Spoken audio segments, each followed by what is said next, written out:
পর্যটন স্পটে আপনি ঘুরতে যাবেন সেইটা বলতে হবে। আ যেমন ধরেন আপনি কি মনে করেন কি গাড়িটা নিচ্ছেন? এখন দেখা যায় অনেকে নেয় চান্দের গাড়ি। এখন আপনি এজ এ ইউটিউবার আপনার কিন্তু দেখাইতে হবে, সব গাড়ি দেখাইতে হবে। এখন অনেকেই বলবে যে, "ভাইয়া সব গাড়ি দেখাইলে কি আমার সব গাড়ি ভাড়ায় নিতে হবে?" জীবনেও না।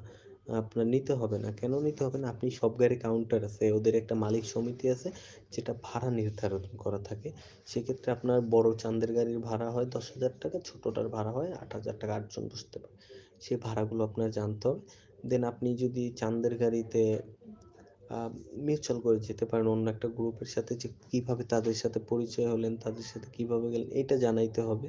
দেন আপনি অনেকে সিএনজি নিয়ে যায়, সেক্ষেত্রে আপনি সিএনজি নিলে সিএনজি আলার যদি ব্যবহার ভালো হয়, আপনাদের যদি সুন্দরভাবে সব স্পটগুলো ঘুরে দেখায়, সেই ক্ষেত্রে আপনি সিএনজি ওয়ালার নাম্বারটা দিয়ে দিতে পারেন।